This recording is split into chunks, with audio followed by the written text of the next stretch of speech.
के यही बात कहते हैं अपने लोगों को, शायद रियासत वापस भी मिल रही होगी अगर सब लोगों ने कहा। कुछ लोग तो अभी भी कहते हैं अल्लाह तो नहीं क्या ये कहता है कि मैंने रियासत वापस आनी है, वो खुद दे देंगे टीवी वाले। जो बुजुर्ग यहाँ है 1947 में भी कुछ वादा हुआ था, मिला क्या? जो पुराने बुजुर्ग हैं उनको याद होगा महाराजा के साथ भी कुछ वादा हुआ था, शेख मोहम्मद अब्दुल्ला के साथ भी वादा हुआ था, क्या मिला? वो भी फ्लोर ऑफ द हाउस में हुआ था। तो जनाब जिसका हो जाता है उसको ढूंढना पड़ता है। यहाँ तो माँ भी दूध नहीं देती है बच्चे को, तक रहकर वो होता नहीं। तो क्या मैं गलत कर रहा हूँ कि स्टेट फूड मांग रहा हूँ? आप इसके साथ है कि हमारी स्टेट फूड बाहर होनी चाहिए? आपका साथ है ना इसके? इंशाल्लाह इंशाल्लाह इंशाल्लाह हम लड़ेंगे और लेके रहेंगे स्टेट फूड। ये जो मगर बच्चे आंसू बहाने वाले लोग आज कहते हैं ना कि हम भी स्टेट फूड का मुद्दा लेके आएंगे, हम भी स्टेट फूड लाएंगे, नौकरियों का तहफ़्फ़ुज़ है। आप क्या तहफ़्फ़ुज़ कर रहे हो? अल्लाह बुखारी अपनी पार्टी ने क्या किया? शर्म आती है ये कहते हुए कि अल्लाह बुखारी ने दिया है। चलो नाम ना मेरा लो, मेरी पार्टी का तो नाम लो कि हमने दिया। क्यों? हमारी सियासत सच की।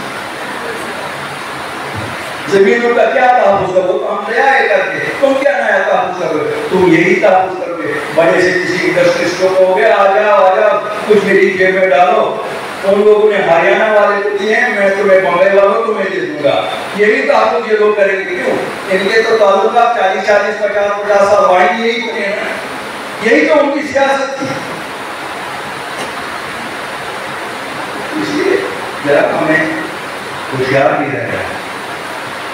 मैं नहीं कहता हूँ यहाँ एक ही जमात की जरूरत है, यहाँ मुख्तलिफ जमातों की भी जरूरत है।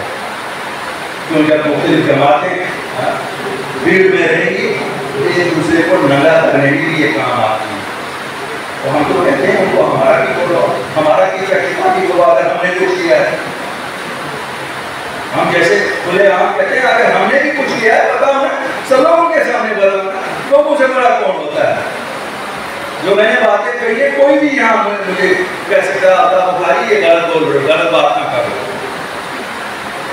वरना उन लीडरों को भी मैं कहता हूँ आ जाओ, मैं नीचे बैठ के सुनूंगा, आप ऊपर आ जाओ। अल्ताफ बुखारी तुमने रामगढ़ में ये कहा था, ये गलत था, लेकिन कहेंगे किस मुँह से? क्योंकि अल्ताफ बुखारी झूठ बोलती ही नहीं। हम तो बिल्कुल झूठ बोलेंगे नहीं, क्यों? हमें बोलने की जरूरत ही नहीं है। लोग सच सुनना चाहते हैं, लोग अब झूठ से काम पाते हैं। मैं अपनी जमात के पूरे करेंगे, हम नाम बताएंगे, हमारे पास नाम भी लिखे हुए हैं। क्यों? न्याय के रहने वाले हैं हम कौन से बिहार यूपी के हैं? हम तो जम्मू कश्मीर के ही, और जितना कश्मीर को जानते हैं इतना जम्मू को भी जानते हैं। अगर मैं 40 साल से गांधीनगर में रह रहा हूँ तो उनके दोस्त को ये तो पता है वहाँ क्या हो रहा है। अगर मेरी लड़कियाँ बड़ी लंदन में है तो ये भी पता है वहाँ क्या क्या कुछ हो रहा है। तो इसलिए ये ना सोचे जो इंतजामिया है उनको ये ना लगे कि भाई साहब ये तो बड़े शरीफ लोग हैं, ये क्या कहेंगे। जब बात आएगी हमारे लोगों के हित की तो हम किसी को भी नंगा करने में पीछे नहीं रहेंगे, हम कोई लिहाज नहीं देंगे। और हमारी किसी के साथ दुश्मनी नहीं है। मेरी फारूक अब्दुल्ला के साथ कोई जमीन का झगड़ा नहीं है, मेरी महबूबा जी के साथ जमीन का झगड़ा नहीं है, लेकिन चूंकि वो 370 का नारा दे रही है, मेरा खून हो जाता है कि 1.5 लाख बच्चा ऑलरेडी कब्रों में है, कब्रिस्तान में है। क्या वो और 1.5 लाख बच्चा ले लोगे? उस माँ से पूछो जिसका लक्ष्य जिगर उस जमीन के नीचे, उस बहन से पूछो जिसका भाई नीचे है, उस बच्ची से पूछो जो अभी तक अपनी पति का इंतजार कर रही है। और अभी भी कहते हो 370 और 35 से हम लाएंगे, हमें वोट दे दो। मेरी मानो का हो गई ये कहते कहते तो 47 से हमें वोट दिया, लाभ पूछ नहीं सकते। फिर एक दिन हमारी तरफ वोट जाते हो शायद निकल जाते हैं 370 लाना तो मुश्किल वही तो हम कह रहे हैं। 2019 में हम निकले, हमें सबने कहा जनाब ये तो भांगे दिल्ली के, तो क्या दिल्ली तुम्हारे घर की है? तुम ही खाली दिल्ली जा सकते हो कि तुम्हें वैसे में किसी ने किया था कि दिल्ली तक तुम्हारा ही राज चलेगा। हम एक आदमी की हिंदुस्तान की जमहूरियत की शक्ति है, एक आम आदमी आम से आदमी उठे वज़ीर आज़म को बोला अमन चाहते हो कश्मीर में, सच की सियासत करो। हम सच की सियासत करेंगे। हाँ, हमें कोई तनख्वाह तुमसे नहीं चाहिए, हमें कोई पैसे तुमसे नहीं चाहिए, अगर चाहिए तो हमारे लोगों के साथ इंसाफ करो। ना वो तो दिल्ली के मिल गए बीजेपी के साथ। यार बीजेपी कौन सी गाँव माता है जो हम इनके साथ मिल रहे हैं? हमने तो उनके पाप ऐसे देखे थे, हम दूर से भाग रहे हैं। ये तो तुम ही लोग हो, पहले उनके दो रिश्तेदार में एक फॉरेन मिनिस्टर बना, एक चीफ मिनिस्टर बनी, और हमें कहते हैं कि साथ ये बीजेपी के साथ मिल। मैं आज भी चैलेंज करता हूँ इनको, कोई पता है जो हमने गलत के जिस पे हम खड़े रहे, जो हमने 2020 में आग मार तो गई, सब पार्टियों ने 1.5 साल बाद वही दिल्ली में जाके की। और आज जो बड़े लीडर आ रहे हैं कि हम बड़ी देश की सियासत यहाँ चलाने आए हैं, तो देश की सियासत में वही बात कह रहे हैं भैया। ये 2.5 साल की जमात रहती थी जो कहती थी हम बड़े देश की भगत हैं, जम्मू के हम बड़े, हम जम्मू के बिना हमारी सांसें ही नहीं चलती हैं। वो हो गई भाजपा, वो भी नंगे हो गए। 2014 से इक़्तिदार में ही, पहले बात पीडीपी के साथ इक़्तिदार में रहे, और अब 4 साल से अकेले इक़्तिदार में। अगर इन्होंने बहुत कुछ आके ले किया है तो फिर 85 क्यों, फिर 90 सीटें दे दो। अगर कुछ नहीं किया तो फिर ये किस चीज के हकदार?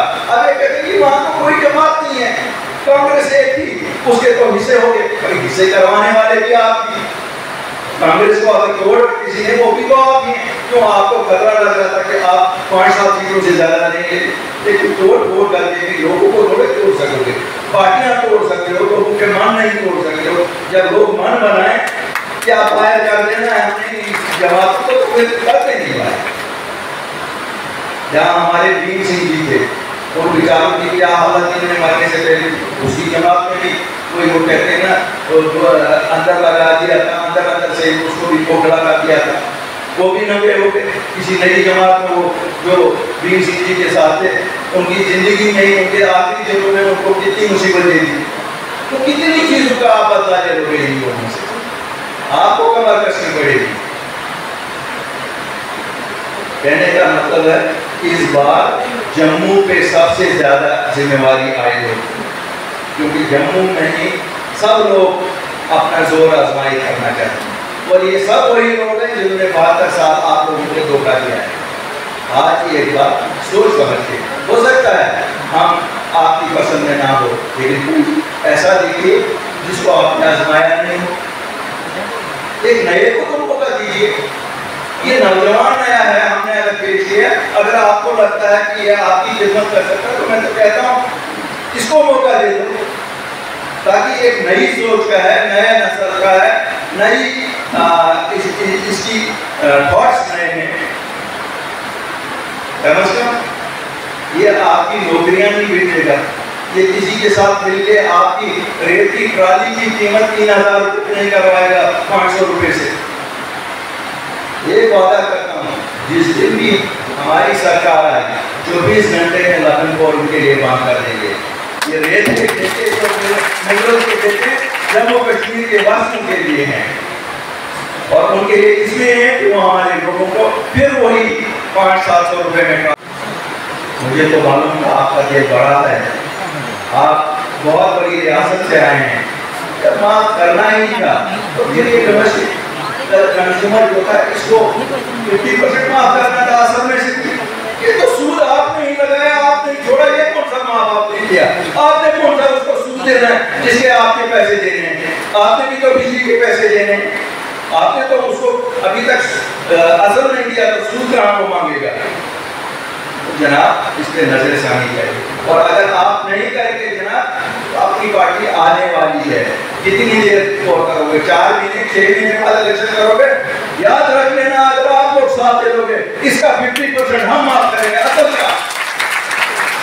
और ड्यूटी है सरकार मंडी से दी है कि इसको भी मैनिफेस्टो में रखें, क्यों नहीं करेंगे? पैसा लोगों के पास है ही, वसाइल कहाँ से दे देंगे? कोविड का 3 साल बिजली तो जलाई, सब कहते हैं हाँ बिजली जलाई है, तभी तक बिल्कुल सच है, बिजली जलाई है, लेकिन आमदनी भी मुश्किल की, दुकान बंद थी, दुकानदार की दुकान बंद थी, फैक्ट्री वाले की फैक्ट्री बंद थी, घर वाला घर भी बैठा था, भाई तो आप छोड़ते नहीं थे, तो आप पंखा भी नहीं चलाता, एसी भी नहीं चलाता, क्या तो इससे बिजली जलाई ठीक है। आज तो हम देख रहे हैं, कल लंदन में उन्होंने एनर्जी कॉस्ट पे बिल लाया, दुनिया में जर्मनी ने लाया, हर एक कहता है एनर्जी कॉस्ट बढ़ रहा है, उसको सब्सिडाइज करो। ये तो हमारा ही कहानी है। बड़ा दिल तो मैं मानता ये प्रधानमंत्री इतना बड़े दिल का है, वो कहता है ये 937 करोड़ रुपए में पूरा ही माफ कर देता हूँ। चलो साहब, हम कहते हैं पूरा नाम माफ करो, 50% को माफ कर दो इन बिचारों को। हम नहीं कहते हैं फैक्ट्री वाले को माफ करो, लेकिन डोमेस्टिक कनेक्शन वाले को माफ करो।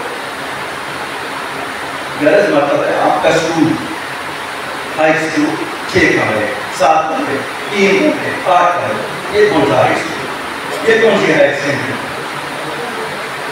अभी 90% स्कूलों में तो बाथरूम फैसिलिटी नहीं दे रहे हो।